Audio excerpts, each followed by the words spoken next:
নমস্কার, জয় হিন্দ, জয় ভারত, জয় শ্রীরাম। আসামে কিন্তু বিফ ব্যান হয়ে গেল, মানে গোমাংস ব্যান হয়ে গেল এবং ভারতে গোমাংস ব্যান হওয়া শুরু হলো।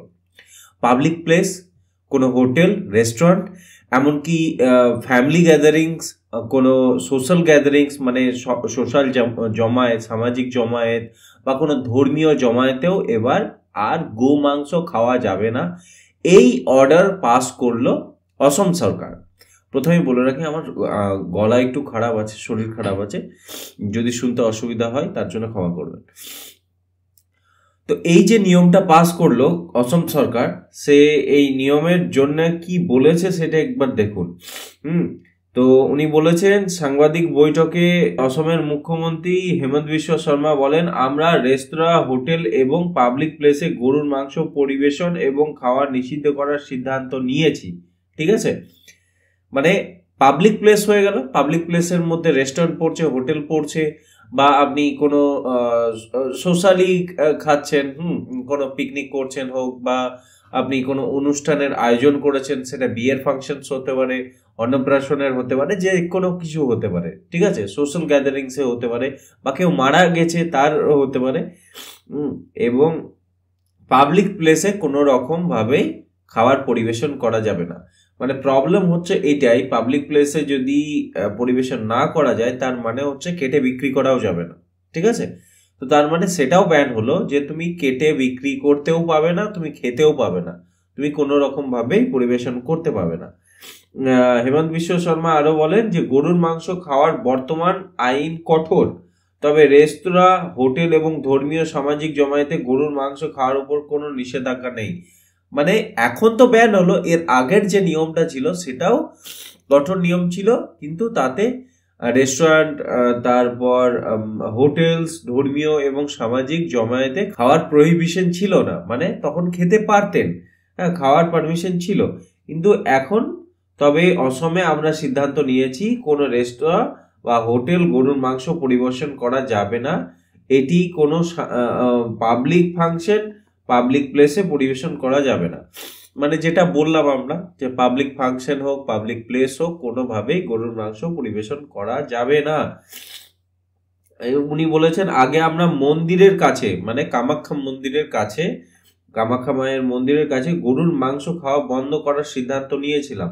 ঠিক আছে, তবে এখন আমরা এটা পুরো রাজ্যে প্রসারিত করেছি, আপনি কোনো সম্প্রদায়ের জায়গা, পাবলিক প্লেস, হোটেল বা রেস্তোরাঁতে এটি খেতে পারবেন না। ঠিক আছে, সো তার মানে তাই হলো, এবং সেটাকে পরিবেশন করা যাবে না, সেটাকে বিক্রিও করা যাবে না। তো তার মানে গরুর মাংসের যেসব দোকান হলো সেসব বন্ধ করতে হবে ভাই, এখানে আর কোনো রকম গরুর মাংস, গরু কাটা যাবে না। ঠিক আছে, এইটাই সিদ্ধান্ত নিয়েছে অসম সরকার। ঠিক আছে, এবং অসমে মোটামুটি বেশ ভালো 30-35% মুসলিম পপুলেশন আছে, আপনারা জানেন হয়তো। তো তার থাকার পরেও এই সিদ্ধান্ত নেওয়া হয়েছে, কারণ হচ্ছে অসম খুব সেক্রেট প্লেস। ঠিক আছে, অসম খুব পুণ্য ভূমি, ওটা মা কামাখ্যার পুণ্যভূমি। অসম সরকার এটাই বলেছেন যে মা কামাখ্যার পুণ্যভূমিতে কোনো রকম গরু হত্যা করা যাবে না বা গো হত্যা করা যাবে না, গরুকে কেটে তার মাংস খাওয়া যাবে না।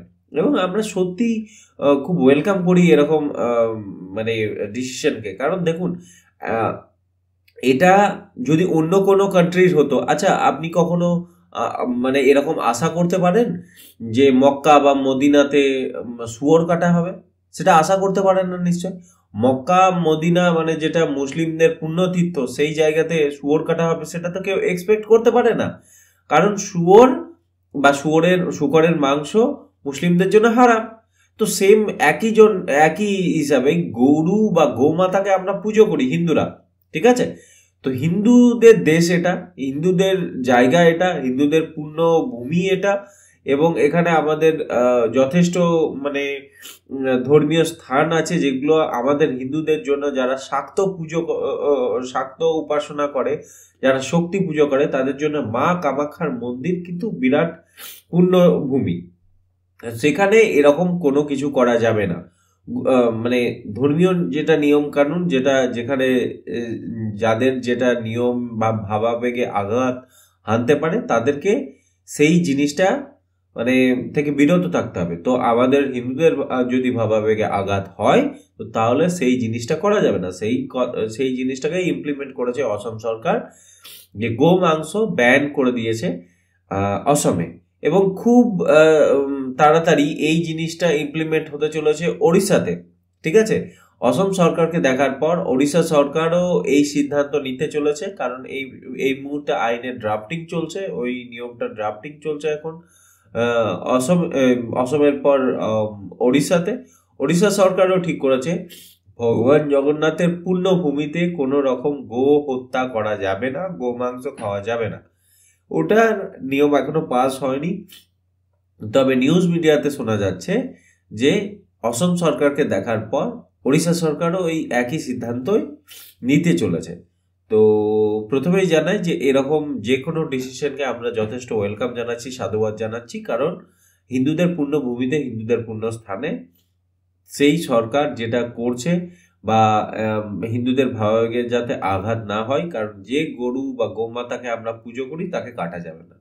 খুব সিম্পল কথা, মানে এইটাই রুল, যেটাতে আমাদের প্রবলেম হবে সেটা করা যাবে না। কারণ আর অন্যান্য ধর্মের জন্য বহু জায়গা আছে ভাই, হিন্দুদের জন্য কেবল একটাই জায়গা আছে, সেটা হলো ভারত, এবং এখানে ভাবাবেগে আঘাত করা যাবে না।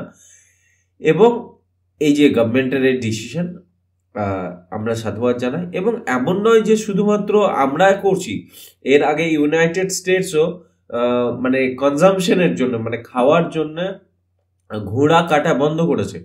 তো ঘোড়া তাদের কালচারের জন্য মানে অ্যাপ্রোপ্রিয়েট হতে পারে, তাদের জন্য পবিত্র হতে পারে, যা কিছু হতে পারে। তো সেই জন্যই না ইউনাইটেড স্টেটস এই নিয়ম করেছে যে তাদের ওখানে ঘোড়া কাটা যাবে না। সো আমরা এখানে নিয়ম করছি গরু কাটা যাবে না। এবং যখন কি হয়, যখন এটা কোনো একটা রাজ্য এটা ঠিক করে না যে আমাদের রাজ্যে এটা করা যাবে না, এইটা দেখা দেখি তখন অন্য রাজ্যেও এই সেম নিয়ম কানুন অ্যাপ্লাই হয়। সেম নিয়ম কানুন যখন অ্যাপ্লাই হয় তখন আস্তে আস্তে কেন্দ্র সরকারও সেই সেম নিয়ম করতে বাধ্য হয়। ঠিক আছে, একের পর এক রাজ্য যখন এই নিয়ম করবে তখন কেন্দ্র সরকারও সেই নিয়ম করতে বাধ্য হয়। তো এটা একটা ভালো ব্যাপার।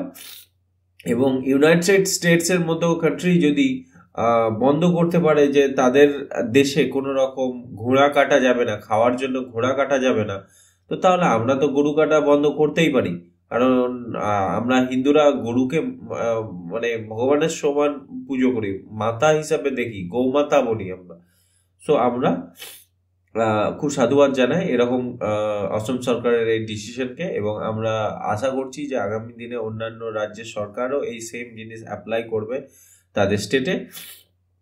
তো এই ভিডিওতে এতটাই, আগামী ভিডিওতে দেখা হচ্ছে আপনাদের সঙ্গে।